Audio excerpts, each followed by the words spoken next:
Welcome to a field near Hemmingbrough. This is the beginning of a really exciting project. What we're going to be doing is we're going to be looking at the Iron Age landscape around south of York in the area between two rivers, the River OUSE and the River Derwent. And the project's called the OUSE and Derwent project. It's trying to understand the people who lived here in the Iron Age. What do they do? How do they live their lives? And we're going to be using archaeology to try and discover that. But at the moment we're looking for an Iron Age landscape which we know is here from crop marks. There looks to be field boundaries and what look like roundhouses, ring ditches for roundhouses, which is typical of the Iron Age.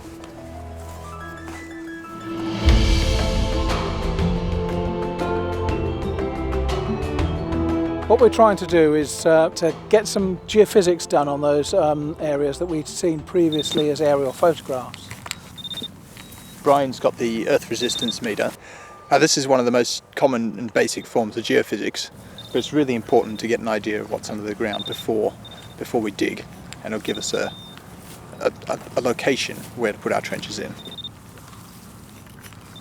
Back in the distance there, John is walking up and down with a magnetometer.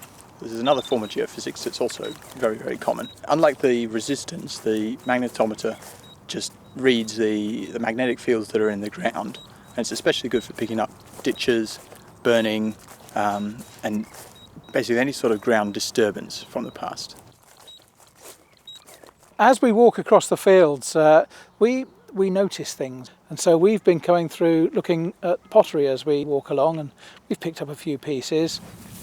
But this is actually Roman greyware, so that suggests that the fields here are in use during the Roman period, but you can't look at the Iron Age without looking at how it turns into the Roman period too.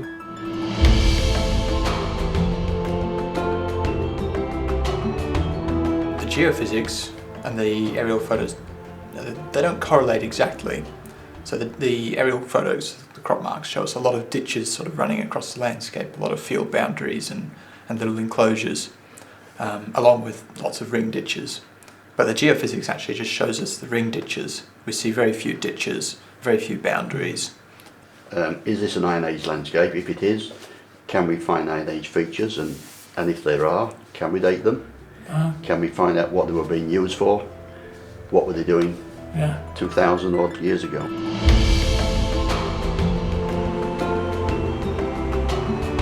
Our first day of filming of the excavation here at Hemmingbrough. This is the most exciting moment of the dig so far. We're actually starting to get into the ground. We've identified a number of roundhouse type features.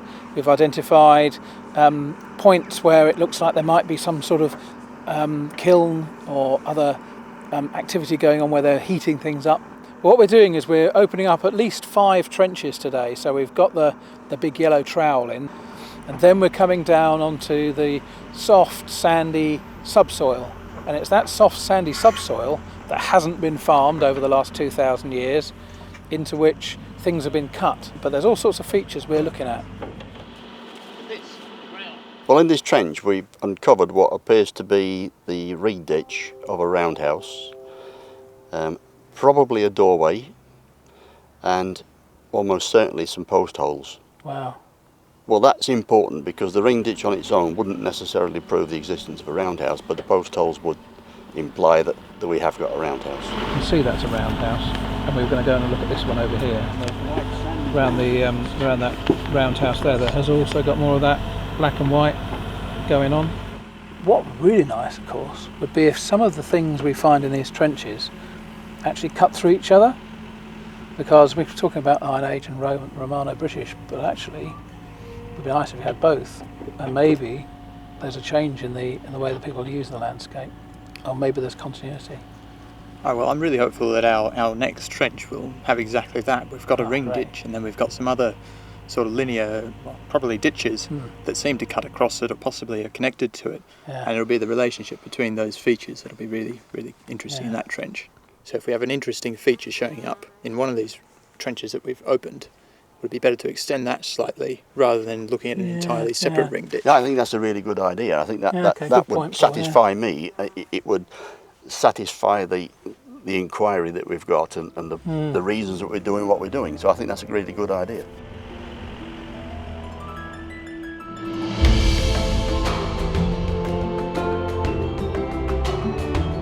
So we've done some geophysics on it already, Paul, to try and add to the to what we picked up from the aerial photos. And what are the white dots? It's got like white dots on it. Most of those will be modern material in topsoil, right. ferrous material. This one up here is a much bigger response. So what we're now doing, that that little white marked stake that I pointed out, that's there where that little arrow is. Okay. Well, we've got straight lines. Yes. Match it up with the lines on the lens, so it's not skew it. Yeah, and then he wants you to put a half section in your eyes. Yeah. Sounds good. At the moment what we're doing is a lot of cleaning back of the surface layer to expose the contrast between the different colours of sand, because it's very soft, this sandy layer we're on, so a lot of the boundaries between different features can be quite indistinct, but when you dig down through some of the darker patches, they're actually either prehistoric ditches, or can be prehistoric ditches, or natural features that have prehistoric pottery and artefacts in them. And in a lot of the cases it is a field drain, or where an animal has been buried by a modern farmer. A lot of the things we find are things like this, which appear quite indistinct at the beginning, but once you clean them up they have quite a good orangey colour, and you can see the flecks of grit and things in them that have been pressed into the clay. So this is prehistoric Iron Age pottery. Good dating material that gives us an idea of when activity is taking place here. But hopefully if we find more sherds coming out, we might be able to sort of discern types of vessels and things like that. And a few of the other things we found are things like freshwater oyster shells, which are quite interesting. It does give us a bit of a clue into the kind of diet of the people who are living here in the Iron Age. Do we know if this is modern or not? So if we were to look at that response up there, and then 2 or 3 roundhouses and perhaps some ditches, should give us an overview. All right. That will answer our questions. Yeah.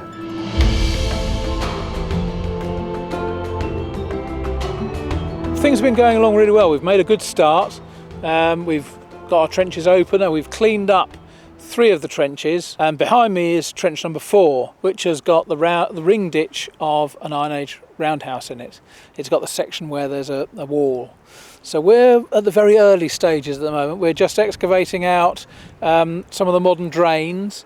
We've got Victorian drains, we've got more modern drains, and all of them cut through the Iron Age roundhouse.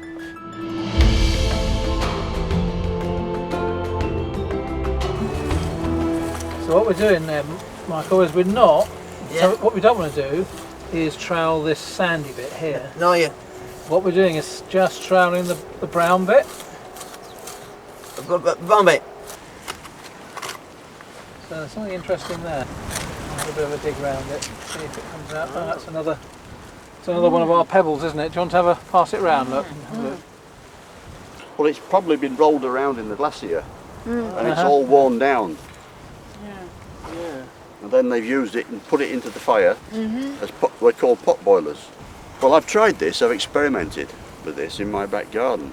Oh yeah. And the pottery that they were creating wasn't very strong. So they couldn't boil water like we can now. So what they did was they put these stones into the fire and got them red hot. And they got a pair of, made some tongs out of some sticks, and dropped them in the water, and the water will boil in seconds. No electricity, no fire, they'll boil in seconds. Wow. So they wouldn't live with like neighbours next door? Well, you wouldn't be far away from the neighbours.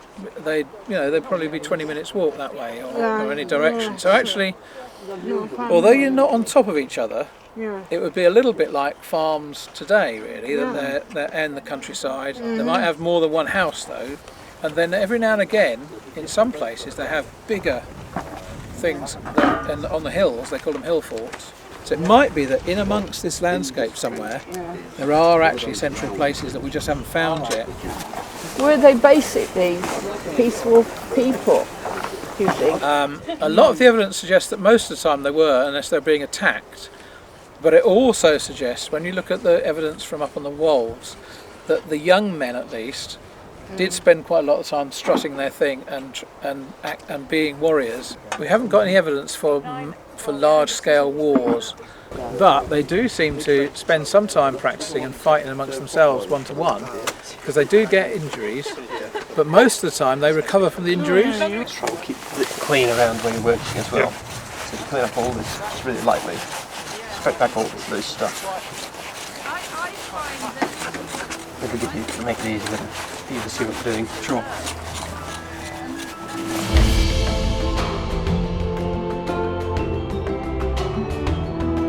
Trench 5, we looked at the geophysics here and saw another roundhouse and thought we'd investigate further.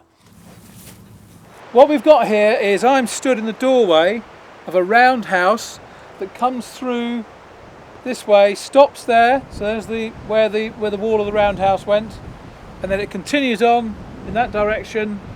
So one roundhouse, and that cuts over the top of a roundhouse going this way, round behind me, coming out here, and then it becomes a bit more indistinct on this side, and that's partly because there's a big ditch running across the trench at the front end here.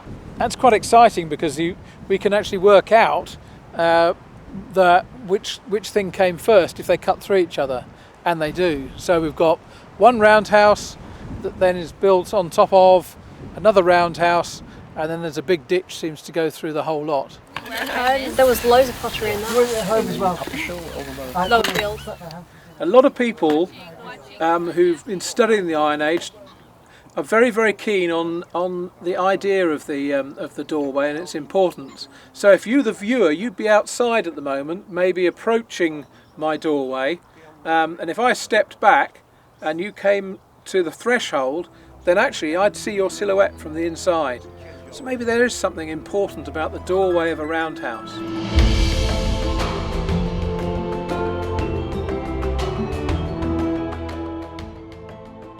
We're now in full swing recording, taking photographs, filling out context cards, completing drawings, scale drawings, and trying to make sure that all the things we've excavated actually all fit together and tell us a story.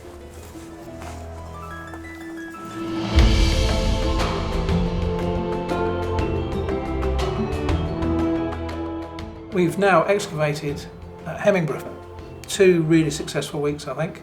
In the end we did 6 trenches, and we found something Iron Age and actually a little bit of Romano-British as well in all of those trenches. Yeah, we had about 83 volunteers came out over the 2 weeks. You particularly worked a lot in trench number 2, wasn't it? Trench 2, yeah. So what were you looking for in there? Well, that was to look at a ring ditch that shows up in the geophysics and in the crop marks. From there we got quite a lot of Iron Age pottery, calcite gritted ware, and some pieces of bone, but more particularly we found this rather unusual item, which is a bit of an enigma. We don't know what it is. It's been suggested it might be a spindle well, or a pot lid, or a loom weight, but it's not really circular. The hole isn't really in the middle, and the hole isn't vertical, so it wouldn't fit any of those. It might fit a loom weight. It's a bit light for that, but we haven't yet established what that is. We also found this. That sparked a lot of debate, didn't it? I think it's a loom weight. We've seen other articles where they've discussed finding these looms in situ with a lot of weights exactly this shape, but it's clearly had something tied around it. Yeah. But it's not the only one we found, don't forget. No, we had found another complete one that had broken into 3 pieces, and lots of fragments of these, so that there was more than one. Yeah. So my impression is that it's a thatch weight. Yeah. Holding the thatch down. But it's really nice evidence for domestic activity. We did find and confirm that what we were looking at was an Iron Age roundhouse. It was the ring ditch of an Iron Age roundhouse, dated from the pottery. The expert Tony Ospin has confirmed that it's an Iron Age date, the pottery. Great. So we're fairly satisfied that that's what we found. Yeah. Brilliant. do we have any evidence that people are working iron on our site? Certainly, we appear to have found some hammer scale, which is evidence of smithing. Yeah. And we've got some iron slag, which has been identified as such. And there was some very curious granular deposits in almost every trench, which is almost certainly evidence of ironworking. Right. Well, a lot of that is actually bog iron forming within the ditches, but it's also coating bone and probably wood even. So those are the concretions that we've seen on covering just about everything. Yeah. I had a couple of trenches that most of the time I was able to look after. Trench number 4, we were doing like yourself, trying to look at another roundhouse gully and a doorway. So we found the doorway to a roundhouse. It's a bit big, maybe. The posts that actually that supported the roof appear to have been actually resting on clay pads rather than having big holes. We did a long straight trench as well where we were trying to look at ditches, and the thing that was nice about that was there was a fairly narrow Iron Age ditch, but actually going across it was a ditch that had Romano-British material in it as well. There was pottery in there, which tells us actually that the things we saw in our aerial photographs and our geophys are actually Iron Age life, and then there's a change. There seems to be field boundaries cutting across from the Romano-British. But you drew the more complex trench, didn't you, really, Paul? You've just mentioned a few things that we actually have really good evidence for in Trench 5. Yeah. So we had 2 intercutting ring ditches, lots and lots of Iron Age pottery from both of them. Not a significant sort of change in date range. But then we also had the Roman features overlying some of this Iron Age archaeology, and that's where this base came from. Because that's from a nice big ditch, wasn't it? Yeah, we had a really big V-shaped ditch, which was very clearly Roman. We had that Roman pottery, we had another fragment. I mean, it's quite possible that some of these buildings actually were still standing when people were already using this Roman pottery, Roman style pottery.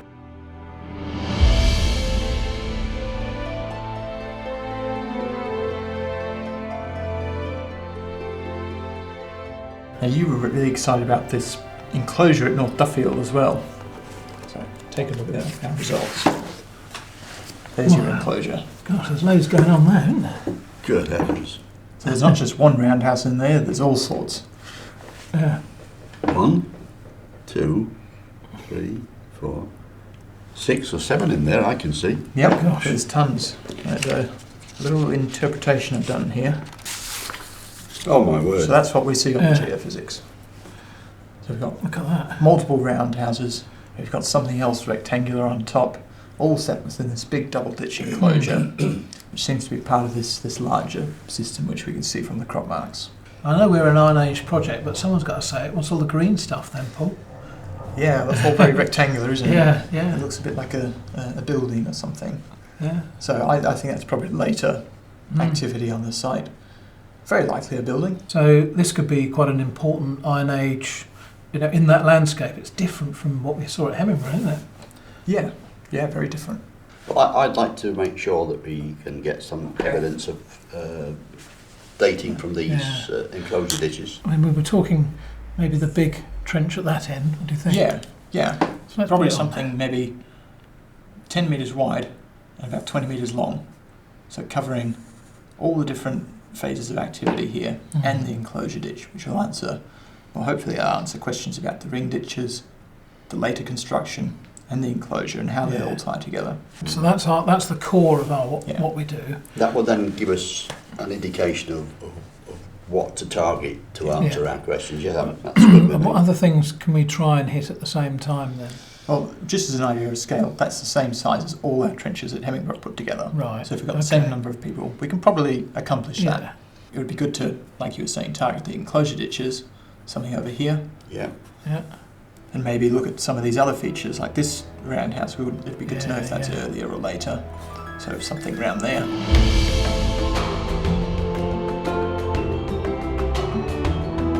So we're in the field at North Duffield and we're now underway with our excavation. We've done geophysics here, we've even done some metal detecting.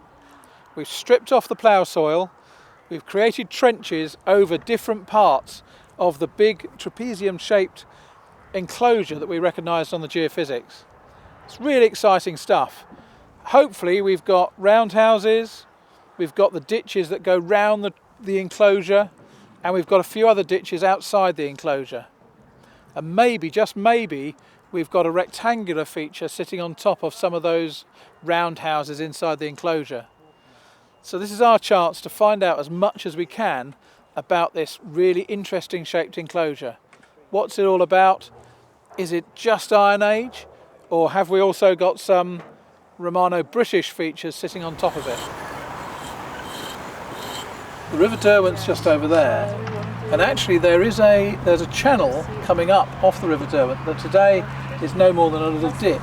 Right. But in the past, this little inlet might actually have been more pronounced in years ago, which comes up somewhere in this direction. And so we like to think it might be that means that people are clustering around here. So lots of exciting things in the enclosure behind me. We've set up smaller trenches around and about the site as well, where we're looking for some of the other ditches on that enclosure, and there's other enclosures within the area we're looking at, and we put some trenches over the ditches that go around them. So it's mainly looking for ditches and roundhouses and structures. That's quite a lot.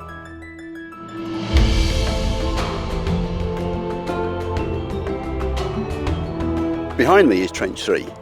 This has been opened to investigate the double-ditched enclosure that encompasses the site that we're looking at. We don't understand why we have a trapezoidal shape, but this trench has been opened to prove that the aerial photographs and the geophysics that we did are accurate. You're now looking at the most eastern of the two linear ditches. On the left-hand side you can see the yellow glacial sand which was deposited 12 to 15,000 years ago, and to the right of that you see the dark line of the infill of the ditch. This is a piece of pottery that has come out of the top of the fill. It's quite hard fired and it appears to have been turned on a potter's wheel. So we're assuming that this is Roman, certainly Romano-British, and because it's on the top of the fill of the linear ditch, it doesn't upset our interpretation that the ditch is actually Iron Age. We're in Trench 5, digging out a Roman ditch. It's potentially an outer boundary of the entire site. After the ditch was initially dug, after a number of years it's been filled in and recut, and you can see the recut line, this little black line here, just running all the way down past my legs and up to the other side of the ditch. From this trench we found some iron slag, quite heavy bits, quite large bits the lower we went, as well as some late Iron Age pottery, though it's possibly very, very early and a bit naff medieval stuff. You can see the two-tone colour there, and as well as lots of little bits of bone. Here we have Trench 6. Trench 6 is targeted over some geophysical anomalies, hopefully finding the southern part of the enclosure ditch. The trenches, we've just got down through the subsoil layer and revealed the archaeology within the trench. So at the eastern end of the trench you can see a long strip of black running up, which shows one of the enclosure ditches. Coming off of the enclosure ditch there's two more black linears that have some relationship with the enclosure, so we'll be putting some slots in here to investigate these relationships. In the western end of the trench you can see the second of the enclosure ditches forming the southern end of the enclosure, but there's potentially a couple of discrete pits showing up on each side, so when this is cleaned it will reveal all of the features within the trench. Welcome to Trench 3. Since last week we started testing some of the features in this trench. So what we've got are two, hopefully Iron Age enclosure ditches that run all the way from the main trench and come back round through into here. So in behind me you can see both Mark and Ryan doing the external enclosure ditch, and then over to my right hand side Chris in the internal ditch, and from there we've had all sorts of lovely things like this lovely base of Iron Age pottery. So this pottery is almost certainly Iron Age, so that makes it probably around 2,000 years old. it might even coincide with the coming of the Romans over to Britain. But until it's been properly dated, we don't really know.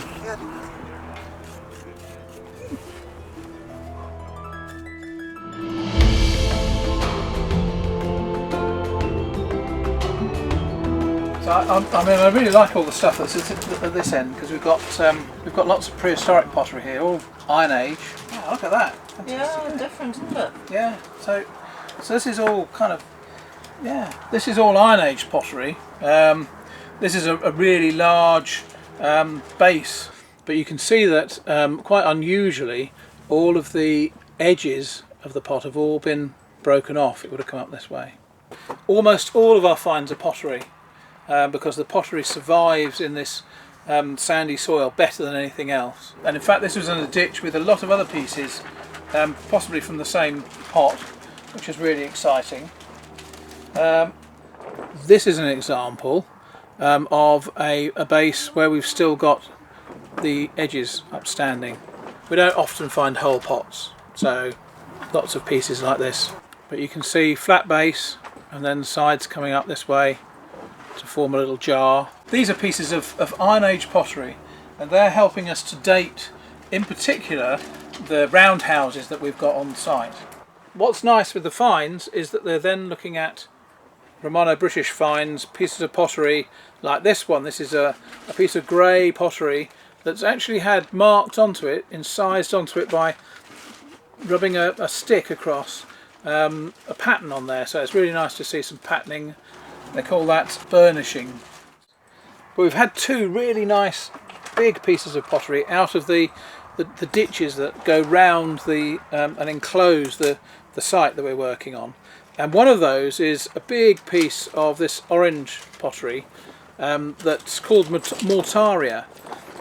It's typically Romano-British, and it would be a big, fairly shallow dish about this big, in which into the clay they set lots of little bits of grit, and that grit actually acts as an abrasive to help you break down food. So this is a bit like a pestle and mortar, really, in modern terms, that you can grind stuff up in. What's interesting is that it's very, very smooth inside now. None of this grit is sticking up anymore, which suggests they've used it and used it until they can use it no more. And it was probably quite precious to the family. We don't often find this Yorkware very far away from York, so really interesting. In the ditch next to it's a double ditch, so one big ditch had the mortaria in, the other one had another piece of this greyware with a very dark exterior, but what's nice about it is it's a big jug. There's a big handle coming off here, and that would have been great for water, maybe even wine if they're going to be partying here at North Duffield. So Romano-British North Duffield is thriving just like Iron Age North Duffield was thriving.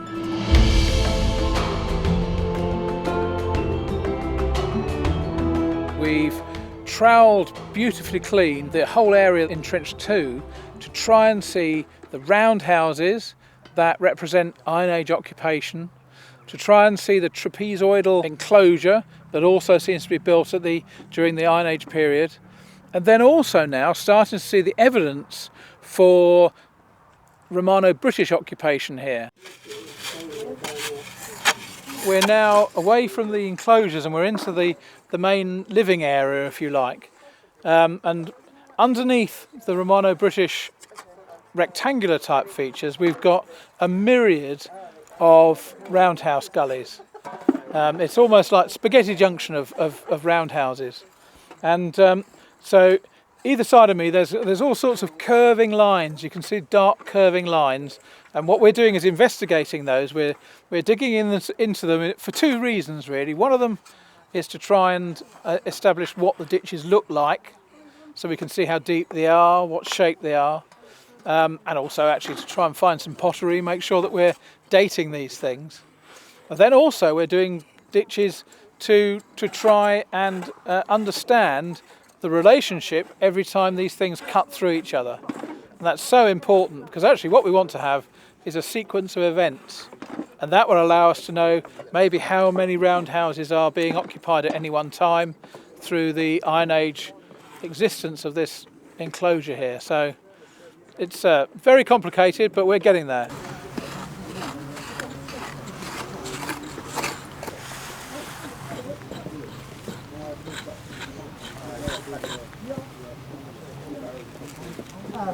Is that a bit of very degraded bone? Just random stuff. You're loose. Keep right. Yes, that is a bone. Yeah. Is it worth? Yeah, Is it keep worthy? Can you carry that with you and we'll get a fine tray for you? Yeah. Okay. Just this side of me now, actually, we've got some real puzzle solving going on. This is one of our trenches to try and understand the relationship between all these curving roundhouse gullies and probably other things as well, other structures going on here. It's oversimplified to say this is just where two roundhouses are coming through and cutting each other. We're just trying to work out exactly what's what now, as this spot in the middle here is a place where lots of things all come together in one place. So there's three main roundhouses here, but it might prove there's even more. So there's one coming through in front here, heads down this way, and then comes through the other side there in this really big end to this trench we're doing. So there's one going that way, there's another one coming through this way, and in fact there's a third behind us there that we're just doing another section of that's not even quite round properly. It's all really interesting. Lots of different shapes to some of these roundhouses. Others are classic. Some of them are a little bit squashed. Some of them are a little bit squared off. This is where two of the roundhouse gullies actually cut through each other, both of which are double ditched gullies. One of them is one we've known about for quite a long time. The other one, the double ditching, we've just found. And if you look carefully in this section, you can actually see where it's been recut. Those two ditches might represent all sorts of different things. That might be where one roundhouse has been knocked down and they've rebuilt it again on the same spot. So if you've got two walls at the same time, they could potentially stuff something like wool down and make cavity wall insulation. Right in the middle of the site, we've got these real long, straight features. They seem to be Romano-British. Maybe these are the structures of the buildings that people were living here in the Romano-British period, rather than in the Iron Age where everything's circular. So exciting to find these as well as the surrounding ditches.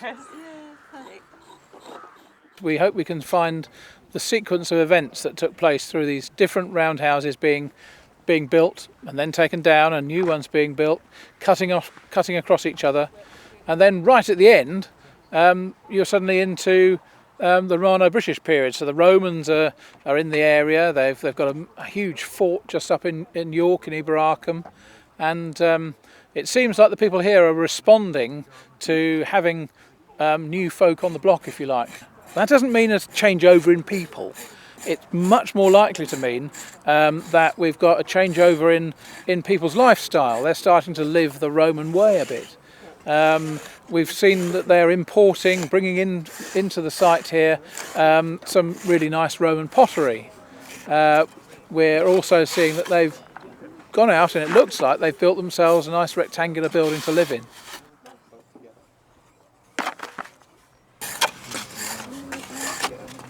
So now, what we need to do is get some measuring ability onto our. So what we'll do is I'll put a tape and clip it on with bulldog clips onto the post, because this is what we're going to measure down from. Yeah. Yeah. So we've got something to measure on now. It's going to be 1 metre, 20 centimetres about, isn't it? Yeah. That's our baseline going on there. Right. Paul, I'm very keen to learn what we now know about the various ring ditches. We could say that none of the ring ditches that we've uncovered are contemporary, because just because of the way they cut each other and the way they overlap, none of them were standing at the same time if they're roundhouses. But what this does tell us is that there was a lot of rebuilding going on, that it was in use for a very long period of time. And what's more, we know that the rectangular features that we've seen, like they cut through some of the later ring ditches. So we know that that's again a later feature. Those later features are likely to be Roman in that case, do you think? Well, we haven't got enough dating evidence out of them yet. No. Well, I'd like it to be Roman. I would too, but yeah. We'll be putting more slots through that You're being to try and cautious, I find more believe. pottery. Of course, always. Yes. We do have a lot of dating evidence from the big ditches showing that the enclosure was still in use in the Roman period. I suppose it'll take radiocarbon dating and stuff like that to sort of separate these things, will it? I think we'll get the stratigraphic relationship, so we'll get the sequence of all these features within the trench without any carbon dating. The carbon dating will give us an absolute date for the earliest and latest features, possibly. So, all in all, pretty successful so far. Yeah, really good.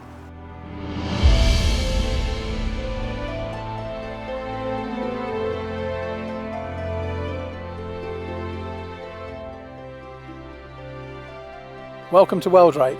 We're just north of the village of Weldrake today, and we're excavating as the third part of our OUSE and DERWENT project.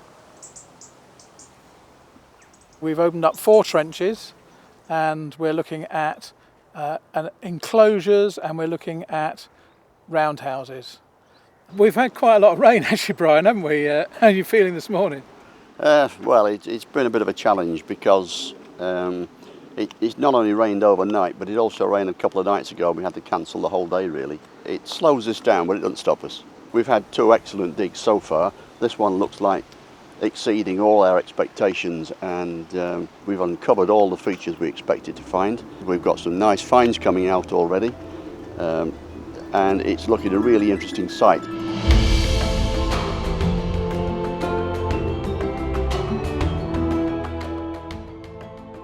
So this is trench 3. What we were doing here was to try and understand what's going on in the middle of the big double banked enclosure. Behind me here you've got a roundhouse, and you've also got an enclosure ditch, and what we're trying to work out is the relationship between the two of those things. Which one came first? And what we have to do is put in big slots through the points where they all come together to work out which came first. We know they happened in order, and then we hope we find finds in them to date those orders, not all of them maybe, but enough to give us a picture of what happened and roughly when those things happened.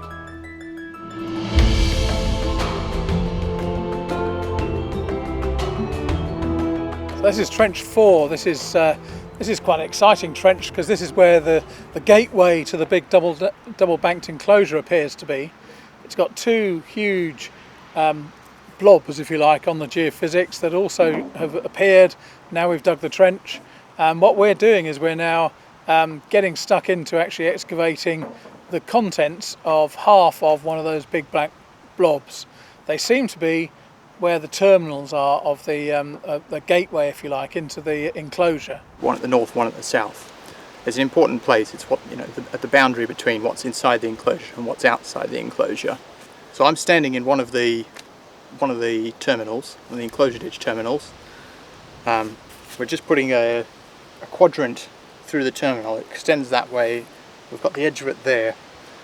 And by doing a quadrant, we get to see the profile along the length of it at the terminal and across the width of it. So this tells us a lot more than if we just hack it all out and see what we find. But hopefully this will still give us enough material underneath to get some dating material and tell us about the formation of this feature. We just had a lovely bit of amphora from this ditch. So this is just a body sherd from a huge Roman jar, maybe that big, used to carry olive oil or wine or horrible fish sauce, like rotten fish sauce. That was one of the favourites. But it's a really nice sherd. It'll be really easy to identify for an expert. We might have a handle from the same pot, because we had a really big handle come up earlier in the week, just not far from here. This has just come up from quite low down in this enclosure ditch terminal, so it's good dating evidence as well. In the area where the gate is, there are a number of post holes.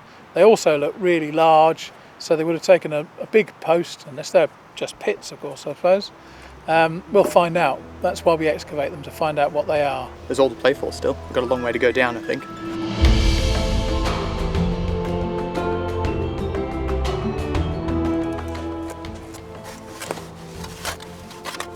This is trench 1, and we've opened this trench to look specifically at a ring ditch or a roundhouse, but it's not as simple as that. We've got other features in here which are cutting it, apparently, which would make them later than the feature we're looking at. So we're investigating a couple of linear ditches, one which looks as if it might be a field drain, and another unspecified trench that runs into the feature but looks as if it's later. This is the ring ditch that I mentioned earlier. It extends from that wall of the trench right the way through and out the other wall behind me. We're only taking out that early section. At the moment there's lots of pottery coming out of this ditch, mixed up with cobbles, which are fire-cracked pebbles used as pot boilers in the Iron Age. But we're trying to understand this feature that runs through here. So it starts as a dark mark there. We've excavated that bit, and that shows that it's a shallow ditch, which we believe is later than the ring ditch which it cuts through. The significant thing about these two pieces of pottery is the profile of the rim on that one is different to the profile of the rim on that one, and that will be used by our experts for diagnostic purposes.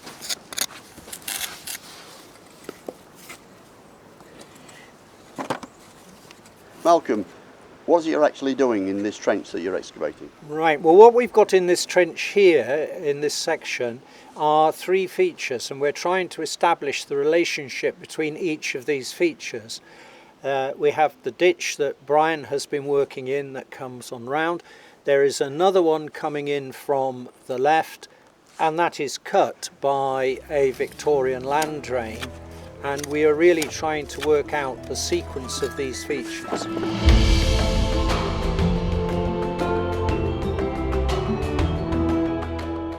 What we're trying to do with this section is to understand the relationship between different features that we can see in here.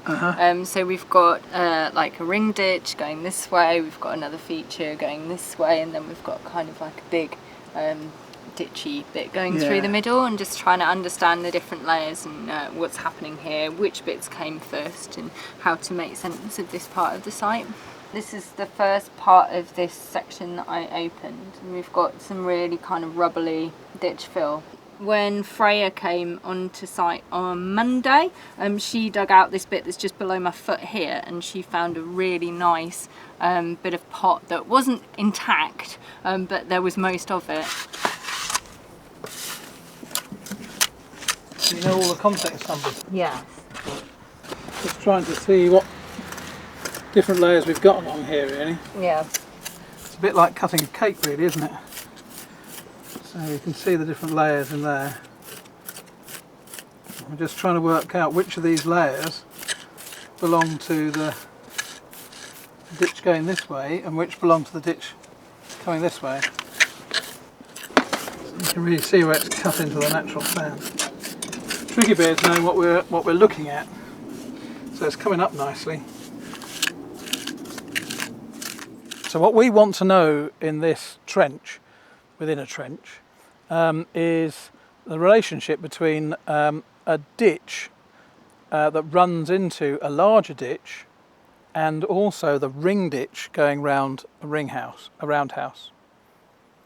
So the roundhouse end you can see is typified by having a light grey fill with lots of bits of broken up stone in it, but not much else in the way of layers. It's not the classic piece of cake with lots of layers in it.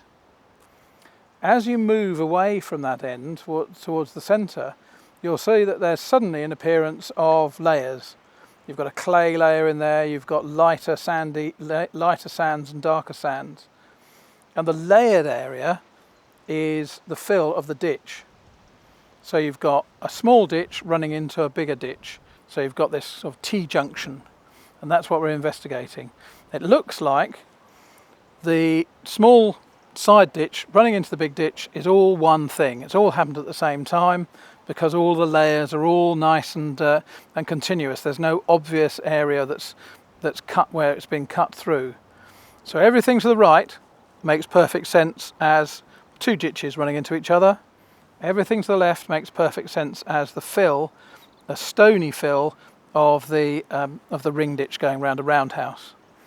The one thing we do need to know is right in the middle where I've scored into the sand is what overlies what. And in this case it looks very much like the fill of the ring ditch overlies the fill of the ditch. So that means that the ring ditch came after the enclosure ditch and they weren't there at the same time.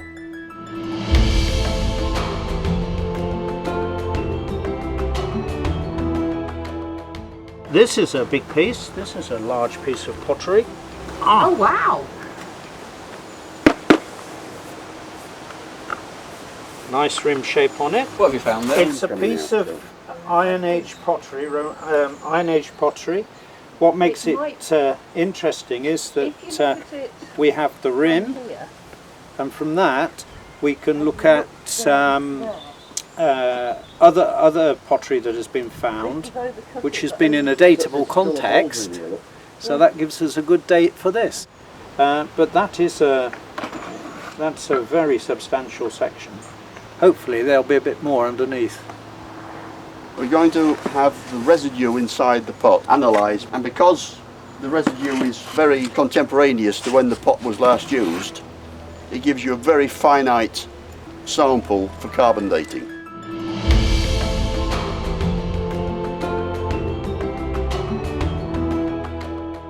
We've come down on a rich sort of organic layer. It's very black, it's got a lot of burnt bone, there's bits of burnt wood in it. It's right down near the bottom of this ditch. So we're taking a soil sample of that context to try and get some more information. That'll get processed, that'll go through a flotation tank. Somebody's going to find all the seeds and all the bits of bone and wood. They'll take all those out and then they can analyse it and write a report for us. I think there's a bit of amphora in there as well, so it's almost certainly still Roman. So all we're doing is lifting up the soil and putting it in this bucket. That'll give us a really good representative sample of what's in the whole, feature. That's that bit of amphora I was talking about.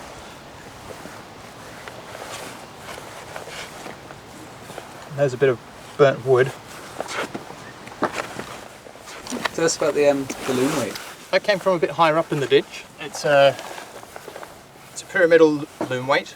We seem to be finding a fair few of them. We found a good number of them at Hemmingbrough. I'm not surprised to find them here. The people who are living here aren't different people from down there, and I think the crop marks show that the settlement's sort of design and the use of the landscape is very similar between the sites that we're looking at.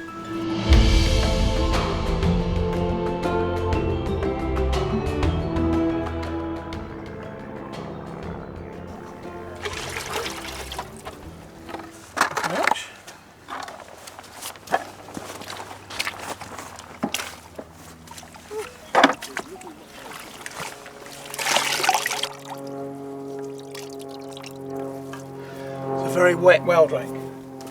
It rained all day yesterday, Sunday, so we didn't work yesterday because you simply couldn't work in the rain. But of course it's filled everything up with water. So what we're doing now is basically bailing out, and then we can get on with things. Yeah, no,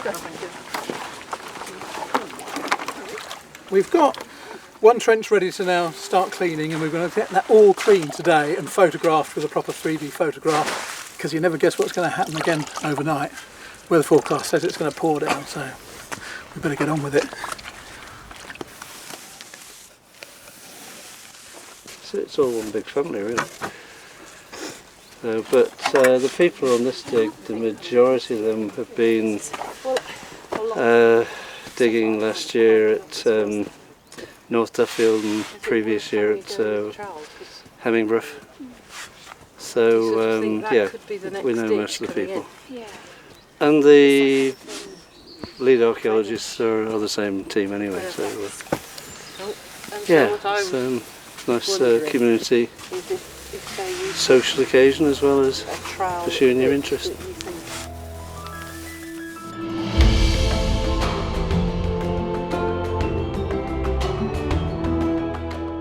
it's beginning to become apparent, I think, that the ring ditch was first.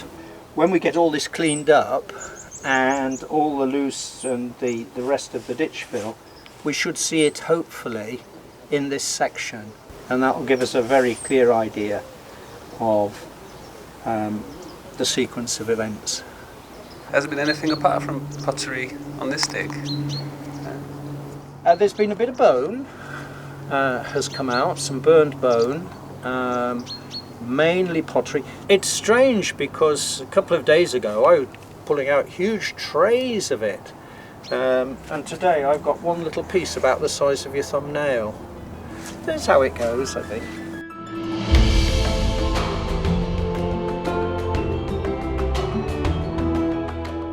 There are finds from all 4 trenches in here. At the end of the day, people bring in a seed tray full of dirty finds, and my job is to try and clean them up to find out what they are, or to clean them up for other people to find out what they are. But usually it's been pot, lots of pots. The most interesting tending to be the rims, because they have food residues on them just beneath the rim where the pot's boiled over. This looks very much like the dishes that I've left in the sink to soak at this very moment. The burnt on bits round the edges. We've been keeping lots of samples of this. So this is, in this particular case, we've washed this one, but many of them we've just dry brushed, wrapped up in silver foil. So this is one of our loom weights. Well, it's the only loom weight from this site. We've had others from Hemmingbrough, which were slightly bigger than this, but you can see here where they've made a hole through the top to allow it to hang down and stretch the thread that they're using to weave with. Now, in other sites, Hemmingbrough in particular, where we've been excavating, these have always been associated with Iron Age deposits.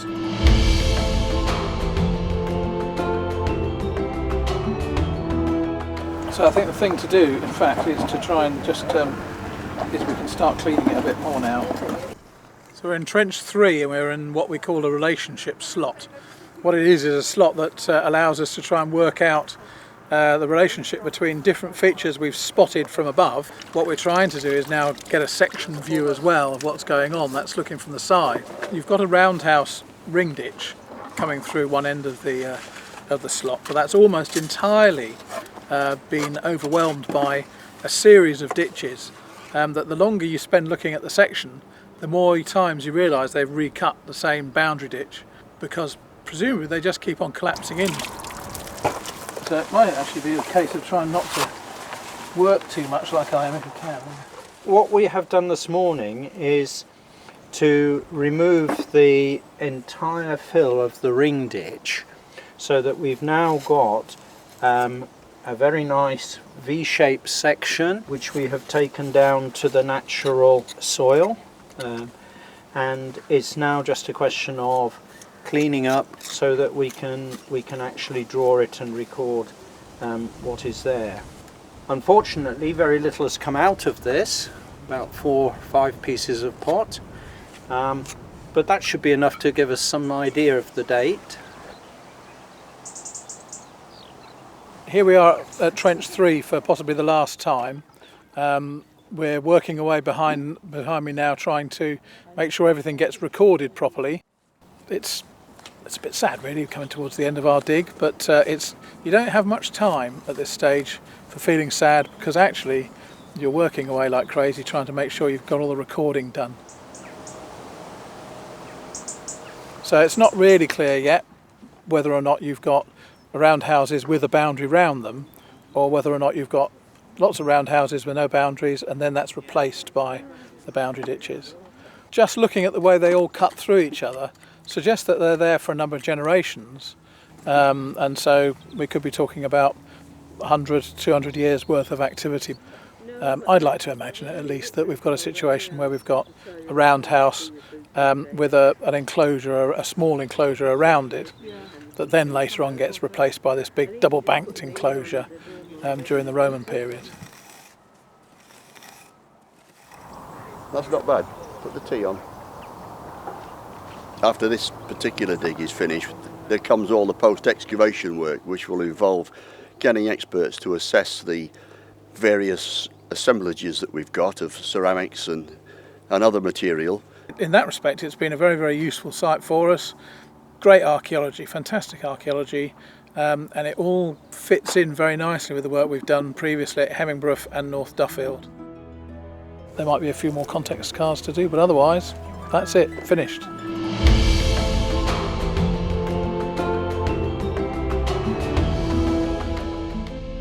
The pots on the right date from the Middle Iron Age.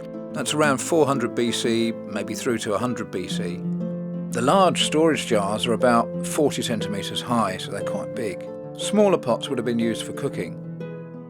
The other pots date from the early Roman period. That's around 100 to 200 AD. The big orange samenware dish is around 30 centimetres across.